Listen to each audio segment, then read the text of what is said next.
Fala aí pessoal, sou o Jorge Nicola, bem-vindos a mais um vídeo do canal, sempre bom ter vocês por aqui, sempre tem que pedir para deixar like, se inscrever no canal.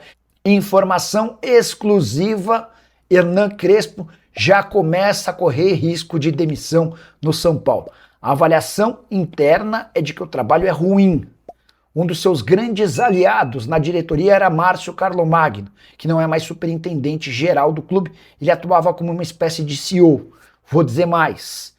Funcionários e integrantes da comissão técnica fixa do São Paulo avaliam o trabalho do Crespo como um trabalho só comum e a falta de resultados pode acabar pesando. Antes de gravar esse vídeo, escutei de uma pessoa importante dentro do São Paulo que o Hernan Crespo tomou um nó tático do Fábio Matias, treinador da Portuguesa, na derrota do São Paulo por 3-2 para a Lusa, em pleno Morumbi, na noite dessa quarta-feira. Já percebi também entre torcedores, especialmente nas redes sociais, que a avaliação do trabalho do Crespo está longe de ser das melhores.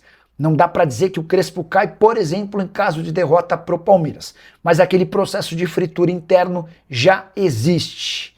E a percepção de quase todo mundo é de que o Crespo não tem muito a evoluir no trabalho.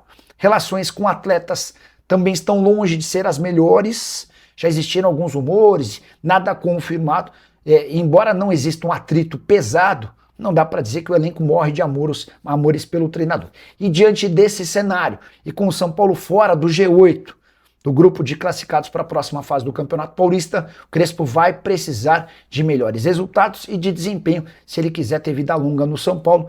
Treinador contratado ao custo de R$1 milhão por mês, em geral. Os últimos técnicos que o São Paulo fechou têm como multa rescisória 3 meses de salário. Com a sua avaliação do trabalho do Crespo, já uso o espaço para comentário para opinar sobre o tema. Gostaria de saber o que você pensa sobre o assunto.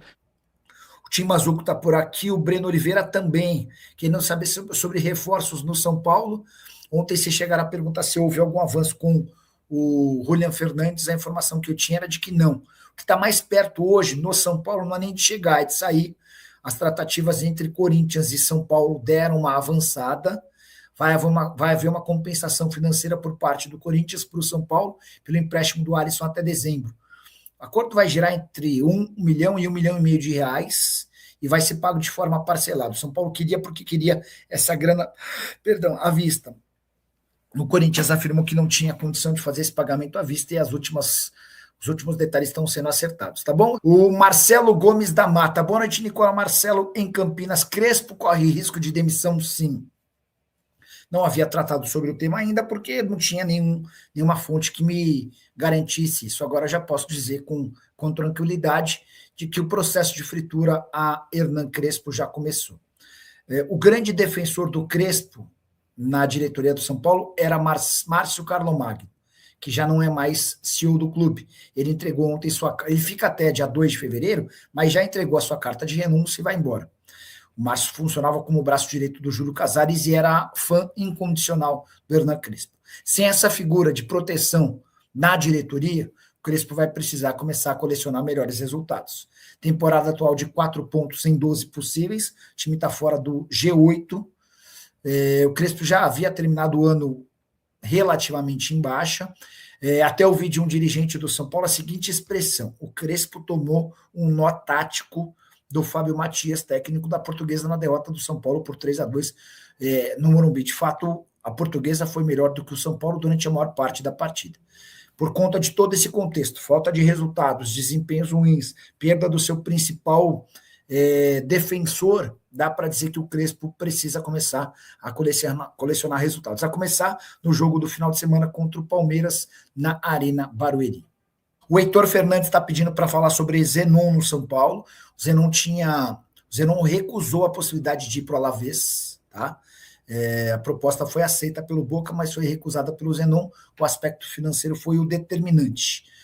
O problema do Zenon no São Paulo não é nem o atacante, mas sim o Boca. Boca rejeitou a primeira proposta feita pelo São Paulo. Salve, Nicola. No lugar do Crespo, eu teria ido embora há muito tempo. Esse elenco do São Paulo é para brigar para não cair na B. Quem dirá na A? E você? Dinão, estou para te dizer que o Crespo não está com esse mercado todo não, tá? E quando o São Paulo procura, ele aceita na hora, porque não tinha tantas outras possibilidades. E a gente discorda em relação ao elenco. Eu sei que depois de uma derrota para a Portuguesa, time de Série D, fica fácil dizer que o elenco do São Paulo é uma porcaria. Mas esse mesmo elenco do São Paulo contra o Corinthians não venceu por uma desatenção no final. O São Paulo estava vencendo o Corinthians na Neoquímica Arena no último final de semana. Ontem, a atuação do São Paulo foi muito ruim. O comportamento do time no primeiro tempo foi bizarro.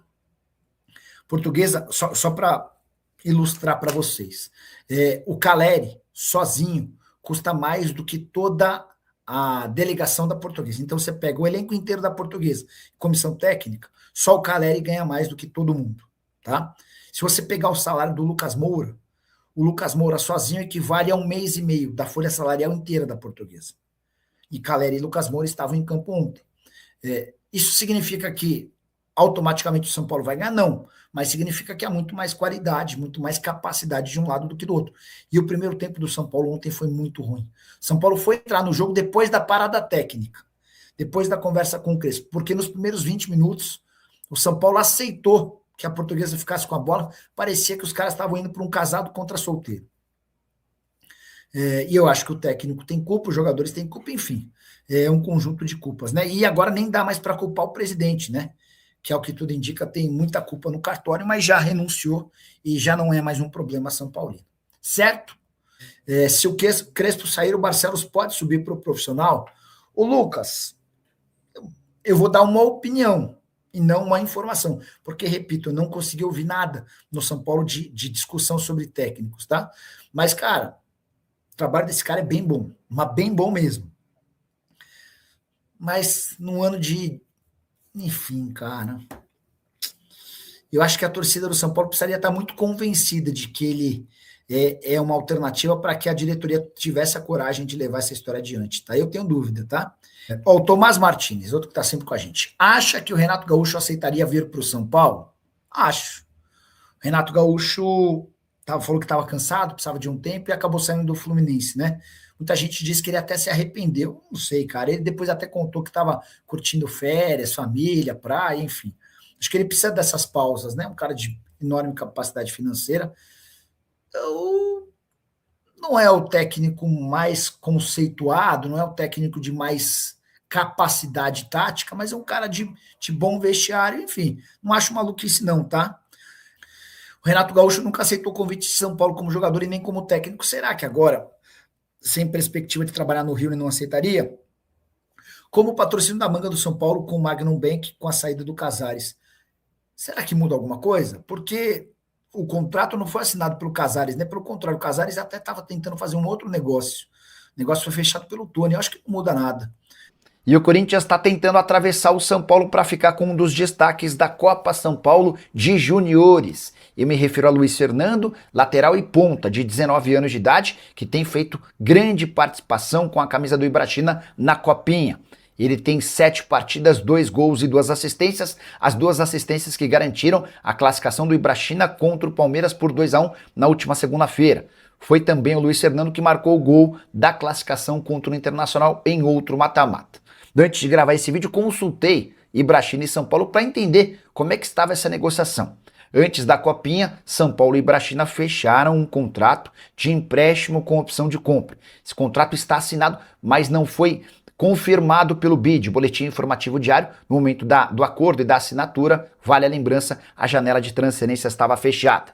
Importante registrar que, com a grande participação do Luiz Fernando no torneio, surgiram vários interessados com propostas oficiais. Hoje, um deles é o Corinthians, que tenta atravessar o São Paulo aplicando um chapéu no tricolor. Qual a chance de o São Paulo perder esse negócio? Vale a lembrança de que houve um impeachment no tricolor. Júlio Casares está afastado. Enquanto esse processo de impeachment não é confirmado pelos sócios, Harry Macis é quem responde pelo tricolor. E se o São Paulo não levar adiante a história, é possível que o atleta acabe se tornando reforço do Corinthians. Se o São Paulo confirmar o interesse, O que pode acontecer é o Ibrachina tentar mudar as condições desse empréstimo, exigindo que o São Paulo faça a compra do atleta que vive ótima fase e se mostrou bem interessante.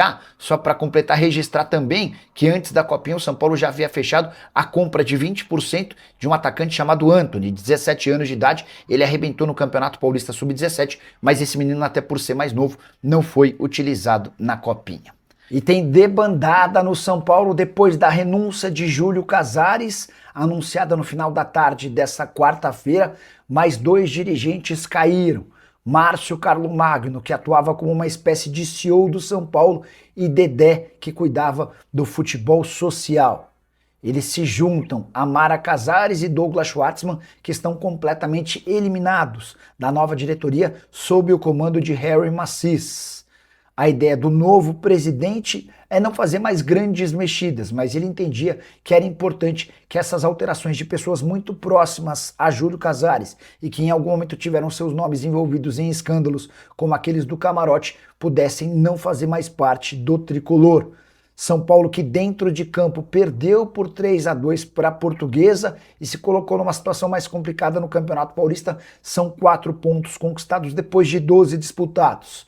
São Paulo, nesse momento, não está no grupo de 8 times que passariam para a próxima fase. Para piorar, São Paulo enfrenta no final de semana o Palmeiras, em jogo do Campeonato Paulista, na condição de visitante, sem poder perder, para não ficar ainda mais distante do G8. O que você pensa sobre esses movimentos políticos e a saída de vez de Júlio Casares e companhia? Só para completar, registrar que o Márcio Carlomagno deixa de exercer um cargo no São Paulo depois de 21 anos. Ele era o CEO do clube, mas havia começado lá no departamento de futebol social como assessor, tendo passado por administração do estádio, diretor de planejamento, assessor da presidência, até chegar ao cargo de superintendente geral do São Paulo. Fala pessoal, estamos aí com atualizações importantes do São Paulo. Se inscreva e ative o sininho para receber mais atualizações do Tricolor. Deixe seu like, que é muito importante para o crescimento do canal. Utilize o espaço aqui embaixo para registrar sua opinião. Ficamos por aqui com mais esse giro de notícias. Um abraço e até o próximo vídeo.